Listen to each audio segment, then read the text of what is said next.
BMG.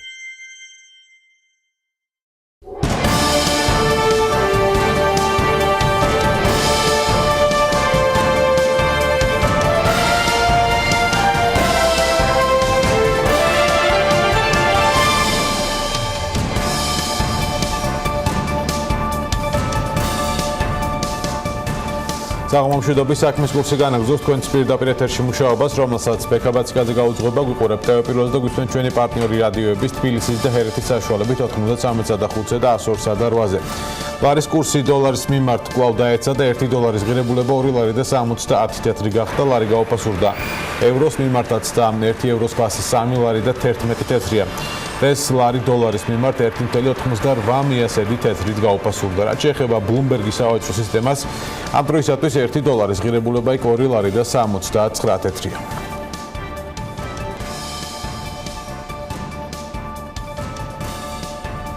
თელარაგელანტიას ჰქონდა საშუალება გაუფასურების მიმართულებით ლარის ბოლოდროინდელ რყევებთან დაკავშირებით ეროვნული ბანკის პრეზიდენტისთვის დაესვა კითხვები თელარას საღამომშვიდობის და ამბობს კობა გვენეტაც.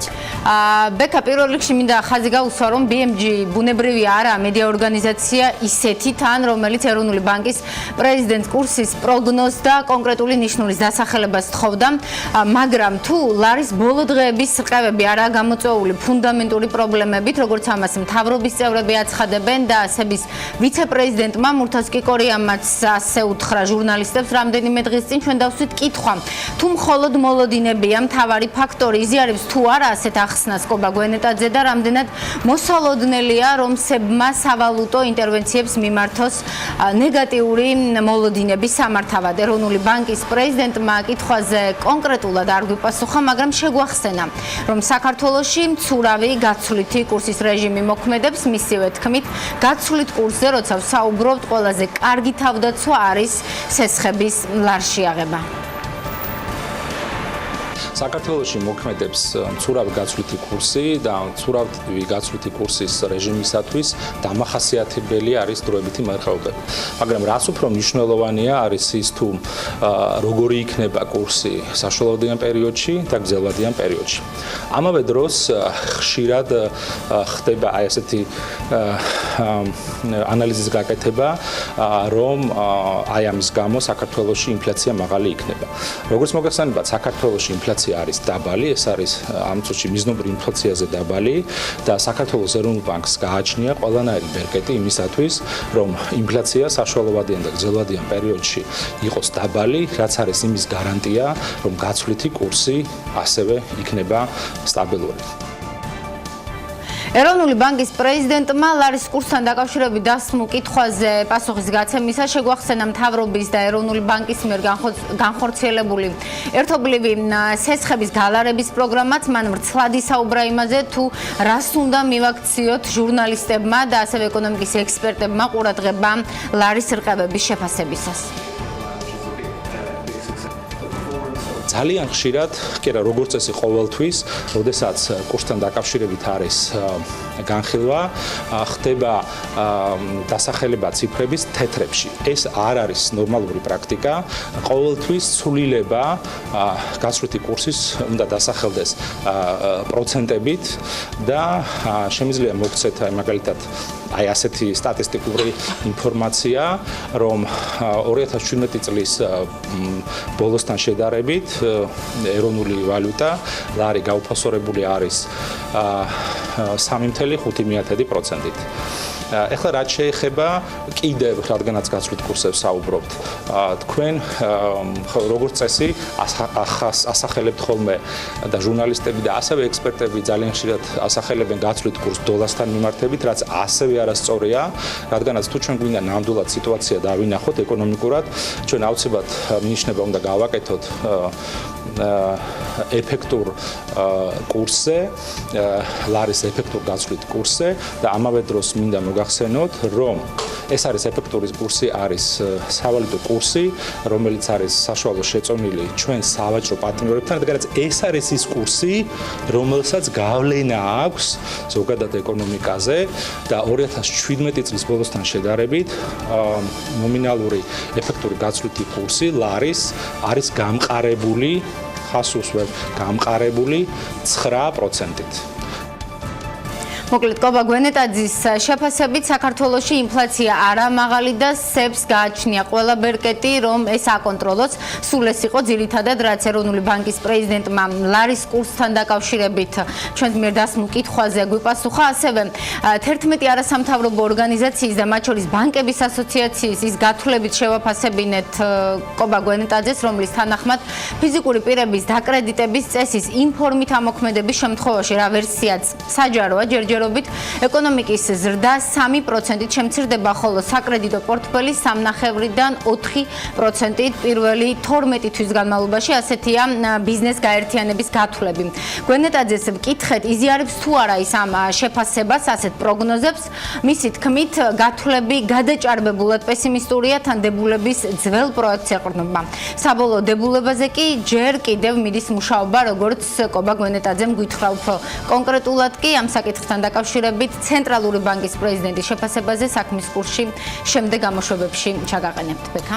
მადლობა, მოკლედ ველოდებით ამ თემასთან დაკავშირებით ელარგელანტიას მორიგ ჩართვას და განვაგრძობთ საქმის კურსს. გავრცელებული ინფორმაცია თითქოს ეკონომიკის და მდგრადი განვითარების სამინისტროს ტურიზმის ეროვნული ადმინისტრაცია Airbnb-ზე რეგისტრირებულ ბინებთან და აპარტამენტებთან დაკავშირებით რაიმე ტიპის შეზღუდვებს ან გადასახადების შემოღებას გეგმავს არ შეესაბამება სიმართლეს. ინფორმაციას ამის შესახებ ტურიზმის ეროვნული ადმინისტრაცია ავრცელებს. ჩვენ აქტიურად მუშაობთ ტურისტული ნაკადების ზრდის მიმართულებით, რაც სხვადასხვა დადებით ეკონომიკურ ფაქტორებთან ერთად გულისხმობს იმ მოქალაქეებისთვის დამატებით შემოსავლებს, რომლებიც ტურისტებზე ბინებს აქირავებენ. კიდევ ერთხელ ხაზგასმით აღვნიშნავთ, რომ ინფორმაცია Airbnb-ზე რეგისტრირებულ ბინებთან და აპარტამენტებთან დაკავშირებით რაიმე ტიპის რეგულაციების შემოღების შესახებ სიმართლეს არ შეესაბამება. Airbnb გახდა ძალიან ბევრი სასტუმროს კონკურენტი და შეაწუხა სასტუმრო ბიზნესი. ეს განცხადება კი საქმე დილის ეთერში ტურიზმის ეროვნული ადმინისტრაციის ხელმძღვანელმა გიორგი ჩოგოვაძემ 2 დღით ადრე გააკეთა. მისი თქმით, ამ მიმართულებით ადმინისტრაცია სწავლობს ყველაზე კარგ მაგალითს იმასთან დაკავშირებით, თუ როგორაა ეს დარეგულირებული სხვა ქვეყნებში. ეს პრობლემა მსოფლიოში დადგა. Airbnb ძალიან ბევრი ქვეყანაში არის ძალიან ბევრი სასტუმროს კონკურენტი და შეაწუხა სასტუმროები უხეშად რო თქვა ამ სიტუაციამ. იგივე არის Uber-ის მიმართულებით, თქვენ ახსენეთ, ბევრი ლიცენზირებული ტაქსი და ტაქსისტი აპროტესტებს იმას, რომ ამა თუ იმ ქვეყანაში გაჩნდა Uber-ის სერვისი, რომელიც ტაქსის ლიცენზიის გარეშე ემსახურება გადაზიდვებში. ამ მიმართულებით იგეგმება ის, რომ ჩვენ შევისწავლოთ ყველაზე კარგ მაგალითს თუ სხვა ქვეყანაში როგორ დარეგულირდა ეს და რა თქმა უნდა ჩვენი ამოცანაა რომ ერთის მხრივ ლიცენზირებულ სასტუმროებს თუ ტაქსის კომპანიებს არ შეექმნათ პრობლემა, იმიტომ რომ ვიღაცა გადასახადს არ იხდის, ეს არის როგორც ბიზნესს არ შეექმნას პრობლემა და ამავდროულად ის გადასახადი რა თქმა უნდა დამატებით შემოსავალი აქვს პირდაპირ ქვეყნის ბიუჯეტში და ამის ადმინისტრირება უნდა მნიშვნელოვნად იცვლება ეკონომიკური თავისუფლების შესახებ კანონი. 2019 წლის ბიუჯეტის პროექტში ყველაზე გაუმართლებელი ცვლილება არის ბიუჯეტის ხარჯების მშპ-ს მიმართ 30%-იანი ზღვრის გაუქმება. ეს ნიშნავს, რომ მთავრობის ზომის ზრდა კანონით აღარ იქნება შეზღუდული და შესაბამისად მთავრობის ჩარევა ეკონომიკაში ნებისმიერ დონეზე შეიძლება გაიზარდოს. არასამთავრობო ორგანიზაცია საერთაშორისო გამჭვირვალობა საქართველოს მომდევნო წლის ბიუჯეტის პროექტთან დაკავშირებით რეკომენდაციებს აქვეყნებს. საერთაშორისო გამჭვირვალობა საქართველოს ანალიტიკოსი ბესო ნამჩავაძე საქმის კურსის პირდაპირ ეთერში. საღამოს შტოვის ბატონო ბესო. მადლობა პირველ რიგში რომ ხართ ჩვენი გადაცემის სტუმარი. მთლიანად ვერ გავხდით ბიუჯეტის პროექტზე, ვერ ვისაუბრებთ მთლიანად ამის პარამეტრებზე, მაგრამ ძირითადი აქცენტები რაზეც დასვა ამ შემთხვევაში საერთაშორისო გამჭვირვალობა საქართველოს რა არის თქვენთვის ყველაზე დრამატული და დადებითი ცვლილება 2019 წლის ბიუჯეტის პროექტში? ხო, თვითონ ბიუჯეტი ბუნებრივია საინტერესოა, მაგრამ ეს ბიუჯეტი გამორჩეულია იმით, რომ ბევრი ცვლილებები ახლავს სხვა კანონებიდან და ჩვენ ამაზე გავამახვილეთ ყურადღება. დადებითი მხარე, მაინც ჩვენ ჩავთვალეთ, არის ფისკალური დეცენტრალიზაციის კუთხით, როდესაც ადგილობრივი ბიუჯეტების დაფინანსების წესი იცვლება და ნაცვლად გათანაბრებითი ტრანსფერის ამათ პირდაპირ ექნებათ ხაზინიდან, ესე ვთქვათ, შემოსავალი, რა დღეგეც 19% გადანაწილდება მუნიციპალიტეტებზე და ამის შედეგად ზოგი მუნიციპალიტეტის შემოსავალი იზრდება კიდევაც და ეს მნიშვნელოვანია იმ მხრივ, რომ აღარ იქნებიან ისე თქვა ჩამოკიდებული სახელმწიფო ბიუჯეტზე, წინასწარ ეცოდინება თვითონ რამდენი ექნება შემოსავალი, ამას უკვე ეკონომიკურ ზრდაზე იქნება დამოკიდებული. თქვა ეს არის დადებით, ასე შეიძლება დადებითი ეს მხარე, რომ დაახლოებით 1500 კაცით იგეგმება სახელმწიფო სექტორში დასაქმებულების შემცირება. ბევრი მართულები თქვა ხარჯი არიზდება, მაგრამ ამ პროექტს როგორც თქვი ახლავს კიდე სხვა ცვლილებები, ეს არის პირველ რიგში ძალიან საშიში ცვლილებები, რაც შედის ეკონომიკური თავისუფლების შესახებ კანონში. ფინანსთა სამინისტრო მთავრობა იშველიებს თითქოს ეს იყო სავალუტო ფონდის რეკომენდაციები, მაგრამ ესე ცალსახად ესეთი რეკომენდაციები არ ქონია სავალუტო ფონდს, რომ ქონოდა საქართველოს არ მართავს სავალუტო ფონდი. ხო, თუმცა ეს რეკომენდაცია არა ვალდებულება, თქვა არგუმენტად მაინც და მაინც მყარ არგუმენტად არ გამოდის. მაგას ვამბობ, ხო? არ შეიძლება გამტარი იყოს და სავალუტო ფონდი ჩვენი მთავრობის უფროსი არ არის, მაგრამ არც იყო ესეთი რეკომენდაციები და ამავე დროს იყო სხვა რეკომენდაციები, რომელიც არ სრულდება, თქვა და წლების და მაშინ ისინი რატო არ სრულდება.